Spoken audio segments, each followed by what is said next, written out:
Wow, we have a very packed room here today. Thank you all so much for showing up and for joining. I apologize for the delay. The president and I were watching the press conference about the search for Savannah Guthrie's mother, which is just a heartbreaking situation. The president, as you all know, spoke directly with Savannah yesterday and told her that the federal government is here to help. Any requests that are made by state and local officials in the search of Miss Guthrie will absolutely be accommodated. I spoke with the FBI directly about that today as well. And our hearts and our prayers are with Savannah and her entire family as they search for her dear mother. I also have a quick scheduling announcement for all of you. Tonight at 7 p.m. during prime time, President Trump, Dr. Oz, and National Design Studio Director Joe Gebbia will officially unveil Trump RX, a state-of-the-art website for American consumers to purchase low-cost prescription drugs. This historic announcement will save millions of Americans their hard-earned money, so make sure to tune in tonight, and we will see all of you in the news media there. President Trump promised to restore law and order to the United States of America, and newly released data proves he is delivering overwhelmingly on this promise. A study from the Council on Criminal Justice shows that the murder rate across America's largest cities plummeted in 2025 to its lowest level since at least 1900. Again, let me repeat, to put this in perspective, this marks the largest single-year drop in murders in recorded history. This dramatic decline is what happens when a president secures the border, fully mobilizes federal law enforcement to arrest violent criminals, and aggressively deports the worst of the worst illegal aliens from our country. The numbers don't lie. Under President Trump in 2025, the FBI increased violent crime arrests by 100% compared to the prior year. The FBI also conducted more than 67,000 arrests from Inauguration Day 2025 to January 20th, 2026, which is 197% more arrests than the same period previously. The FBI also disrupted 1,800 gangs and criminal enterprises, a 210% increase from the year prior. The FBI has arrested 1,700 child predators and more than 300 human traffickers across the country. Since President Trump took office, 6 of the FBI's top 10 most wanted fugitives have been captured. Right here in our nation's capital, where you all live, so you know it well, whether you choose to report it or not, the president's efforts to make D.C. safe and beautiful have worked. As of last week, D.C. homicides were down 62%, motor vehicle theft down 53%, and 2025 had the fewest violent gun crimes of any year of available data in our nation's capital. For more proof that these tough-on-crime efforts are working, look at the president's Make Memphis Safe Again campaign. As of last week, there have been nearly 5,600 arrests made, and aggravated assaults are down 53%. Sexual assaults are down 53%, and robberies are down 70%. Again, that's just in the city of Memphis. 5,600 arrests have taken place because of this president and his Homeland Security Task Force that has surged into Memphis at the request of both the governor and the mayor in that city. A Democrat mayor, I will add. These are the results that can happen when Democrats and Republicans, when the federal government and state and local officials work together. And that's what Trump wants to see to improve public safety across our country. When you have a leader like President Trump who empowers good cops to be cops and to arrest bad criminals, American communities will become safer. Many of the media outlets in this room have expressed shock and confusion at these remarkable statistics. The New York Times declared that, quote, "No one knows for sure what's behind the staggering drop in the murder rate. The reason is very clear. It is President Trump's leadership and his unwavering commitment to law and order. The drop in crime is more proof that all that is required to improve public safety on our streets is a leader with the will to do what is necessary to protect law-abiding American citizens. The terror and chaos that was unleashed under Democrat rule is a choice. It's a choice to put violent criminals ahead of innocent Americans, a choice to force us all to live in fear because of soft-on-crime liberal politicians, prosecutors, and judges who lack the basic willingness to do their jobs and put dangerous people behind bars. On November 5th, 2024, the American people made a resounding choice that they've had enough of that, and that's precisely why they re-elected President Trump. So even as Democrats and the liberal media are engaged in hysteria about this administration arresting and deporting violent, criminal, illegal aliens, the undeniable truth is that deporting these individuals is one of the primary reasons why America's streets are safer today than they were 1 year ago when President Trump assumed office. Former President Biden and the Democrats left our borders wide open, and President Trump and the brave men and women of ICE are removing these dangerous criminals. So here are just a few recent examples. Number one, a Venezuelan national and active Tren de Aragua gang member with a rap sheet including homicide, assault, child cruelty, domestic violence, and property damage.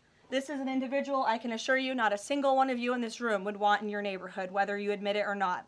He entered the U.S. in 2022, and he was released into our country by the Biden administration. He is no longer here, thanks to President Trump.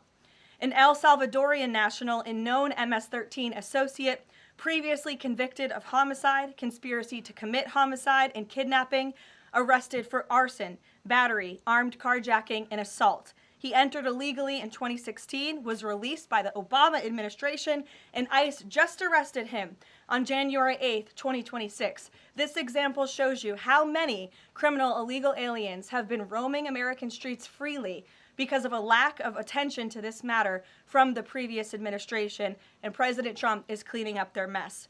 A Cuban national and blood gangs member convicted of multiple homicides and robbery. ICE arrested him on October 27th and removed him on January 6th, 2026.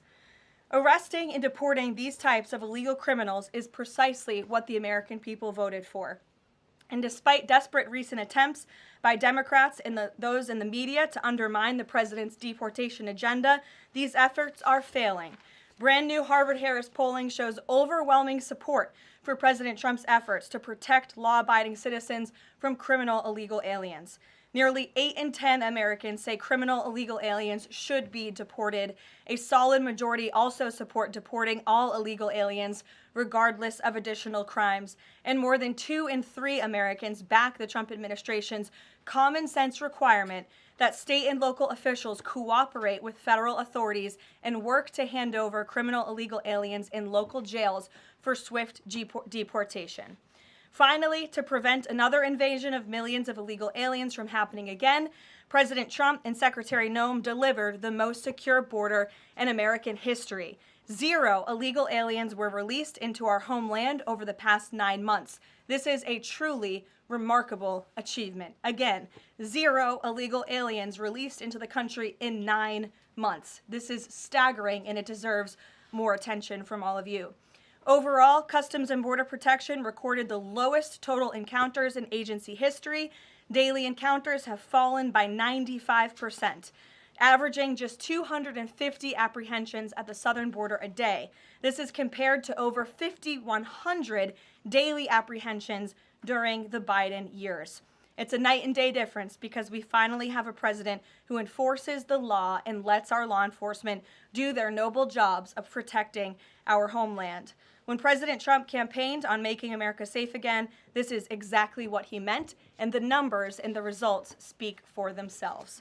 With that, I will open it up to questions today. We're going to start with Daniel Baldwin from One America News, who is here religiously covering the White House beat every day. So it's good to see you in a chair instead of standing up today. Daniel, thanks for being here, and why don't you kick us off? Thank you, Caroline. It's an honor and a privilege to represent One America News in the new media seat. First question on that DHS funding bill. Funding runs out in the better part of 8 days or so. Democrats, at least verbally, are very dug in. What does the White House believe their end goal is when it comes to this funding fight, when it comes to immigration policy at large? What is their end goal when they're dug in a position like this at this point in time? Well, the president has 2 end goals. One is to obviously keep the government funded and open, and that includes the Department of Homeland Security, which does not just touch upon ICE and Border Patrol, but also FEMA, the United States Coast Guard, the United States Secret Service. These are brave public servants who work to protect our homeland. The president wants these individuals to get paid. Secondly, when it comes to any discussions about immigration policy, the president is never going to waver in his commitment to allow immigration enforcement efforts in this country and to support ICE and Border Patrol and the deportation of illegal alien criminals. I know Senator Schumer and Leader Jeffries sent over a very long list of demands, some of which the administration is willing to discuss. Others don't seem like they are grounded in any common sense, and they are non-starters for this administration. But we're not going to negotiate policy from the podium. I'm going to allow the president to do that, and any final decisions that are made will be made ultimately by him. But rest assured, he is never going to allow law enforcement in the jobs that they do, the important jobs that they do, to be undermined. And secondly, Karoline, the Department of Homeland Security put out a tweet a better part of an hour ago alleging that an illegal alien was involved in a major car wreck in Indiana, killing 4 people, and they allege that the suspect in question came in under the CBP One app under the Biden administration and received a commercial driver's license from the state of Pennsylvania. What is the White House's reaction to a situation like this? And what is the White House doing to crack down on cases like this where illegal aliens are obtaining commercial driver's licenses? Yes, this is another abhorrent example of the border crisis over the past 4 years, and it again exemplifies why the administration must continue and will always continue to fully back and support ICE and Border Patrol and law enforcement in their removal of illegal alien criminals from our country. For those who don't know, and all of you should report on it, 4 Americans were tragically killed and lost their lives this week yet again from an illegal alien, an individual who was paroled into the country by the Biden administration using the CBP One app, which they created like it was a magic pass for Disneyland. That's not how immigration in this country should work. And this illegal alien from Kyrgyzstan was traveling on an Indiana highway, and he failed to brake for a slowed semi-truck in front of him. He swerved into the lane and he crashed into a van carrying 15 passengers, and 4 people were killed in that crash. This is another tragedy that could have been prevented if not for the wide open borders from the previous administration. That's why we now have a secure border. That's why this administration will continue to deport illegal aliens from our country. Thank you for being here. Garrett. John, thank you for your comments and your prayers for the Guthrie family. I have 2 questions related to the president's interview with NBC yesterday. Sure. At one point in the interview, the president said that he believes states are accumulating the votes for who wins the election. He says if they, meaning the states, can't do it honestly and can't be done properly and timely, then something else has to happen. What did he mean by that? Is he suggesting that the federal government count votes in elections? What the president is suggesting, and I just spoke to him about this, is that Republicans and Democrats in Congress should pass the Save America Act. This piece of legislation is going to ensure that states are abiding by federal election law by removing non-citizens from their voter rolls. In addition, the Save America Act will require voter ID to vote, and it will require proof of citizenship to register to vote. These are very common sense policies and proposals that 89% of our country agree with. So that's what the president is talking about. Again, I just spoke with him about this, and he's calling on both Republicans and Democrats to send the Save America Act, to pass it into law and to send it to his desk as quickly as possible. To be clear, the SAVE Act doesn't say anything about who counts votes, which has always been a state, a local, a county function.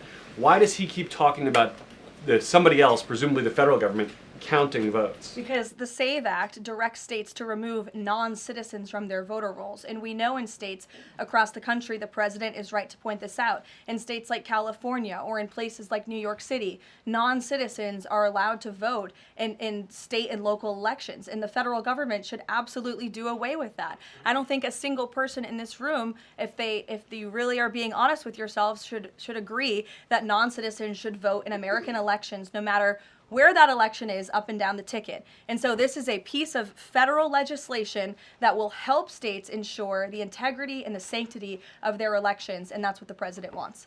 Peter. Thanks, Caroline. President Trump posted about Nancy Guthrie that he is directing all federal law enforcement to be at the families and local law enforcement's complete disposal immediately. What should we expect to see from the federal government in coming days in the search to find Nancy Guthrie? It's a very good question, Peter, and it's why I was on the phone with the FBI earlier this morning to ask that.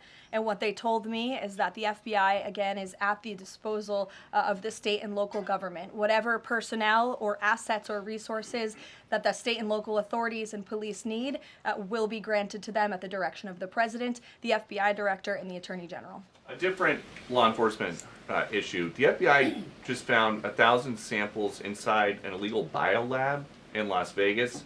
It is linked to a different biolab that was previously raided. There are ties to China.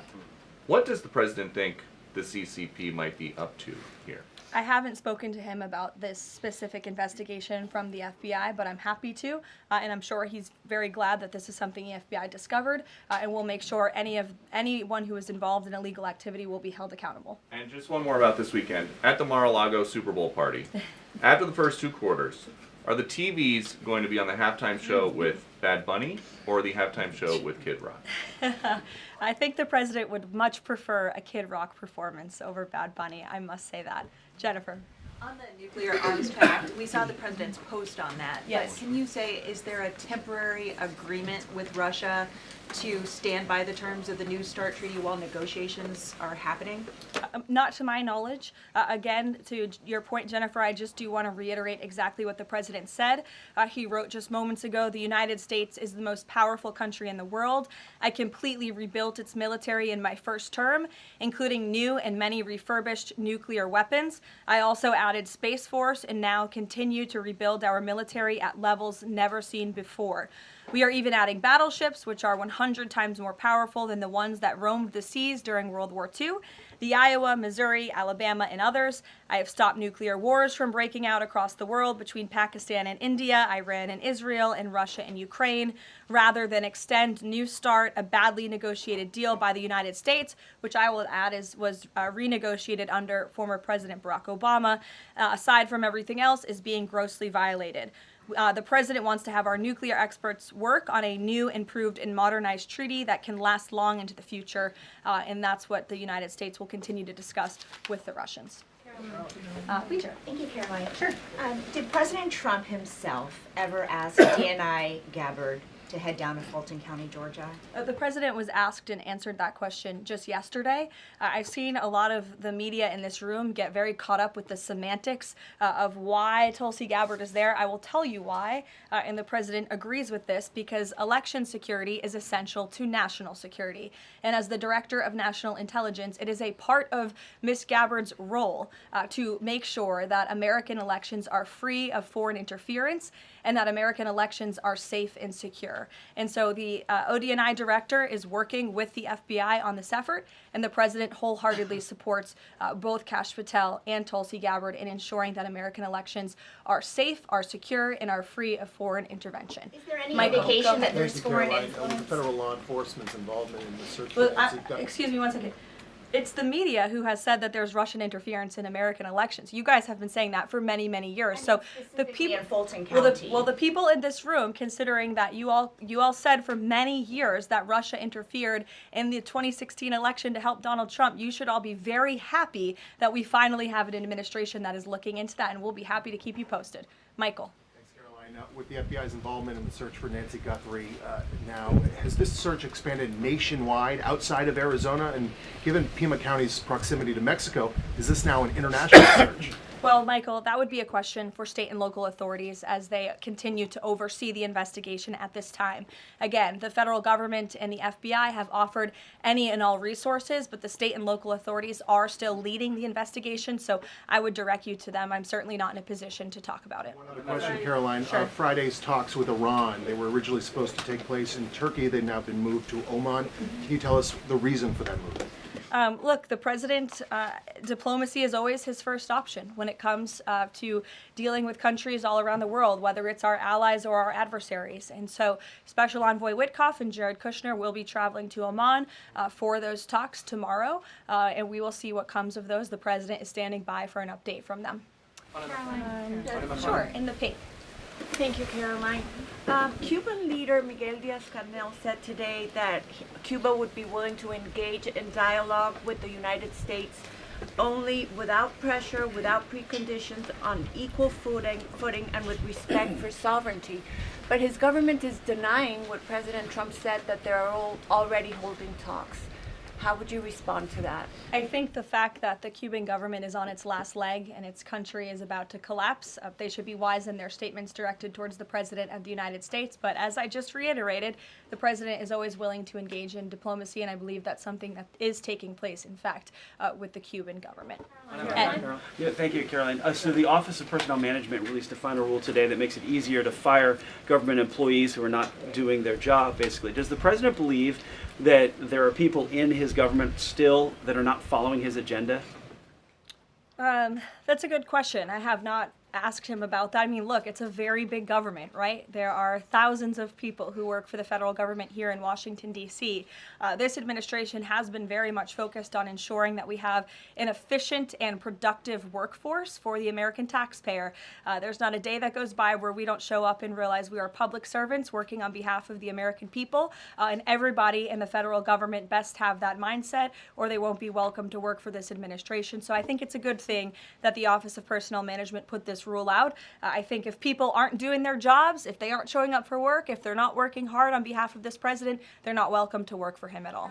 The New York City mayor is dealing with a $12 billion budget deficit. If he texted President Trump, would the president bail him out? I'll leave that answer to the president himself, Ed. Kristen, go ahead. One more follow-up on Dina Gabbard. You said that the president supports the fact that she was there, but last night when he was asked about it, he said he didn't know why she was there. He didn't say that he directed her. Can you clarify on that? Did she go by herself and he learned later and supports it? Well, did you look at the full entirety of his response? I was in the room for that NBC interview, Kristen, and he just said exactly what I told you, which is that election security is essential to national security. We need to ensure that our elections are free and are fair and are free of foreign interference. And he spoke about how Ms. Tulsi Gabbard is involved in that effort. So you're taking like the first three words that he said to one question and not looking at his entire response. Follow up on what you said about foreign interference. You talked about 2016 and Russian interference, but what we've learned from these Georgia officials is what was seized by the FBI were ballots from 2020 in this Fulton County election center. Do you have any evidence that there was international interference in the 2020 election in this election center? What I do have evidence of, and what the media seems to be undermining, is why Tulsi Gabbard is there in the first place. And I would point you again to federal law that clearly assigns the DNI and the office with the statutory responsibility to lead counter intel matters related to election security. This includes assessing risks to election voting systems, software, voter registration databases, and more, and analyzing foreign interference. And the ODNI is responsible for supporting the White House interagency action to secure our elections through intel analysis and vulnerability assessments. And they should be routinely collaborating with agencies like the DHS, the DOJ, and the FBI. So as for that question, it would be better suited to ask the Director of National Intelligence herself in her office. But what I'm telling you is that it is more than appropriate. In fact, it is Tulsi Gabbard's job to ensure that our elections are safe and secure. And that's exactly what she's been doing on the ground in Georgia. And I don't understand why anyone in this room, considering you're all American citizens, I believe, and like to vote in our nation's elections, should have any problem with that whatsoever. Now, Thank you, Caroline. The president said that the administration should take a softer approach on immigration enforcement. He's also suggested for months that some migrant workers should be spared from these raids based on what they're doing. Is the administration going to continue to conduct large worksite raids as it seeks to target violent criminals? And can you clarify, is the federal government going to continue doing these deportation operations in blue cities where authorities say they don't want them? Well, first, again, to the president's answer yesterday, the full context of his answer was that he'd like to see a softer touch, but we are always going to remain tough. That softer touch the president is referring to is that cooperation that is necessary between state and local authorities and federal government authorities to ensure that we can continue deporting illegal aliens from our communities without tons of agents having to go after one illegal alien. If the states and the local governments just turn over their illegal aliens to ICE at jails, as they should be doing, it requires one agent to deport that one illegal alien who can then go on their way to their home country in a peaceful manner. The escalation that we've seen take place in Minnesota is a direct result of the refusal of state and local officials to cooperate with the federal government and with ICE, which has led to these hostile and dangerous environments. And so we don't want that. Again, the president wants direct cooperation, and that's what he was referring to. As for worksite raids, I don't broadcast any future action that may or may not happen from the Department of Homeland Security. But again, the president's focus and the administration's focus is on targeting illegal alien criminals, especially those who have committed heinous crimes in our country, as evidenced by the few illegal aliens that I just shared with you here today. Will ICE and Border Patrol avoid going to other blue cities where the local officials are saying, we won't work with you, we don't want you here? Well, first of all, those local officials should be wanting to work with ICE. Why would any official, whether you're a Democrat or a Republican, want murderers and predators in your city? It makes zero sense. It's an untenable position. The only reason Democrats are taking that position now is because their entire party platform is just anti-Trump. It makes no sense for the American people. They should be calling this White House, they should be calling Secretary Noem, they should be calling Tom Homan, and they should be saying, we want to work with you to remove the worst of the worst criminals from our city. Please come here. So yes, ICE is going to continue to do their job in cities and communities across the country, but it certainly makes it much easier when we have that level of cooperation and corroboration at the state and local level. In places like Florida, where there has been the arrest of thousands, tens of thousands of illegal alien criminals. None of you talk about that, or none of you hear about that, because these operations are going seamlessly and peacefully. Why? Because there is an intimate cooperation between the state government and the federal government, and that's what the president wants to see in all 50 states. In the whites, yes. Hi, thank you, Caroline.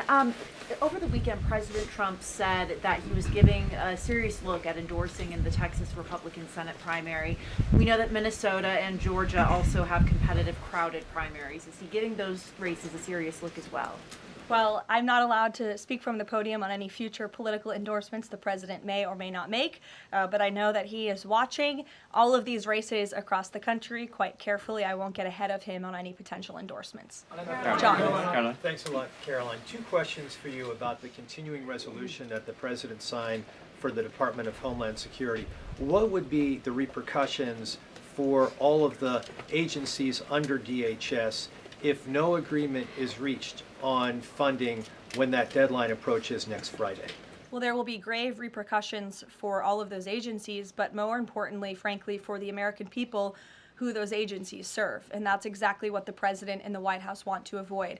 Again, we want to keep the government funded. We want the Department of Homeland Security, of course, to be up and operationalized and continuing as necessary to protect our homeland, to secure our border, to ensure the brave men and women of the United States Coast Guard are getting paid, the brave men and women of the United States Secret Service who protect the president, the vice president, and frankly, all of you in this building every day continue to receive the paychecks that they so well deserve. And so that's why the White House will engage in these talks with Democrats. But again, the president is never going to cave on this administration's core promise to deport illegal aliens from our country. You said, Caroline, in your statement that there are certain proposals that Democrats are putting up that are non-starters. What are some of those non-starters? There are a few, and it's a very good question, but I won't negotiate from the podium. I know the White House will be engaged in direct, serious talks with Democrats on this important matter. Natalie. Thank you. In addition to launching Trump RX tonight, Trump has said that he wants to meet with insurance companies to lower healthcare costs. Do you have any update on when those meetings? Yes, he does want to meet with insurance companies. That meeting will take place. I don't have an update on when it will be on the schedule, but the purpose of that meeting will be to continue to negotiate with these companies to ensure that more money is going back to the American consumer. And you're all going to see that on full display tonight at 7 o'clock with the formal launch of Trump RX. I'm telling you, this is going to be a very cool and unique event, so everybody really should tune in. Can you clarify what the president said on the Diego Garcia deal? He said he didn't like it, now again he says he's for it. He spoke with Prime Minister Starmer directly. He understands Prime Minister Starmer's position, and he supports it. But as the president reiterated in that statement, of course, the United States reserves the right to protect our assets. We still have a military base, of course, on the island of Diego Garcia. And so the president reiterated to the prime minister and to all of you that the United States will never waver, if necessary, in protecting our assets anywhere in the world, but including on Diego Garcia. And he supports the prime minister's decision. Elizabeth. Just on that one, Caroline, can I ask you? Said that he's now seeking. John, I'll go to you after. Thank you. The president said he's now seeking $1 billion from Harvard, considerably more than before. What changed here, and how are negotiations going? Well, look, this has been an ongoing negotiation and, frankly, a frustrating negotiation for the president and the administration because we want a deal. And it's very unfortunate that Harvard has dragged its feet in understanding they need to rectify the wrongs and the illegal behavior that took place on their campus over the course of the past several years under the previous administration. And so the president wants a justified deal to correct for that criminal behavior that took place on their campus. He is now demanding $1 billion from Harvard University, and Secretary McMahon will be continuing to lead this negotiation and these talks. John. Caroline, thank you. You mentioned some polling earlier that was very compelling on deportations. Rasmussen came out with a poll today, said 75% of Republicans want all illegals deported. It seems like the conversation has shifted again to focusing only on deporting illegal aliens who are criminals. Is the president still committed to deportations of the 20 million illegals that came here under Joe Biden, or are you starting to cede that back? Yes, and the president has always been committed to that, John. But we must prioritize, and the prioritization is on those tens of thousands of convicted criminals whom we know are still roaming our streets. ICE and Border Patrol and DHS have done a phenomenal job of removing tens of thousands of them. Actually, nearly 1 million people have been deported from our country over the past year, 2 million additional self-deportations. So nearly 3 million people have left the United States. But again, as you pointed out rightfully, Joe Biden and the Democrats allowed approximately 20 million people into our country illegally. So yes, of course, the president is committed to ensuring that America is and always will be a nation of laws. Thank you, Caroline. Steve Bannon recently said, quote, "We're going to have ICE surround the polls come November." Is that something that the president is considering? That's not something I've ever heard the president consider, no. Can you guarantee to the American public that ICE will not be around polling locations or voting locations in November? I can't guarantee that an ICE agent won't be around a polling location in November. I mean, that's frankly a very silly hypothetical question. But what I can tell you is I haven't heard the president discuss any formal plans to put ICE outside of polling locations. It's a disingenuous question. Caroline, I had two questions regarding the DHS. The first one is, one of the Democrats' main demands for DHS funding was to demask ICE agents.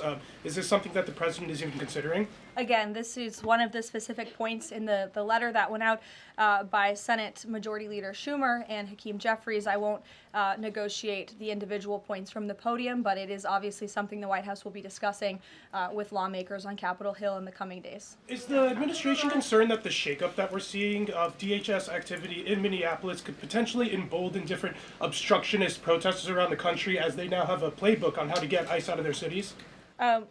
No, because what you saw yesterday with the drawdown of 700 agents only occurred because the condition that the President of the United States set for local states, local counties to turn over illegal aliens to ICE has been met. The vast majority of counties, nearly every single county now in Minnesota, has made an agreement to notify ICE when they are releasing an illegal criminal from their jail. This is a huge win for the administration. Again, it's a condition the president set out and has been met thanks to the tireless efforts of Mr. Homan. And as for the left-wing agitators who have been illegally obstructing ICE's immigration efforts, we are not letting that behavior go unnoticed or unpunished. In fact, just today, the Department of Homeland Security arrested this individual. He is a self-proclaimed Antifa member who has been threatening, doxing, harassing ICE He called for the murder of federal law enforcement officers. He encouraged bloodshed in the streets of Minnesota. He proudly acclaimed affiliation with the domestic terrorist organization Antifa. And the Department of Justice, thanks to the great work of HSI and the FBI, was able to locate and arrest this individual today. So we are committed to enforcing our immigration laws. We want that level of cooperation from state and local officials. And if people are illegally obstructing our federal law enforcement operations, if they are targeting, doxing, harassing, and vilifying ICE agents, they are going to be held accountable, like this individual here, who again is a self-proclaimed member of Antifa. He is a domestic terrorist, and he will be held accountable in the United States. Caroline, just to follow up on Garrett's earlier question, I mean, you talked a lot about the SAVE Act. I know you spoke with the president about it before you came out here. The president has gone beyond that, though. He's talking about Republicans taking over elections, states are agents of the federal government. So just to be clear, is the president only calling on Congress to pass the SAVE Act, or does he want Republicans to go further than that before the midterm elections? The president is calling on Republicans, again, and Democrats to pass the SAVE Act. I will reiterate, requirement for voter ID to vote. That should be something that no American should oppose. In fact, we know that the vast majority of Americans support it. Requiring proof of citizenship to register to vote, which is not hard to do. We should be able to do that in this country. If you want to register to vote in the United States of America, you have to be a citizen in the United States of America. And this piece of federal legislation will direct states to remove non-citizens from the voter rolls. I just had a conversation with the president about it. John.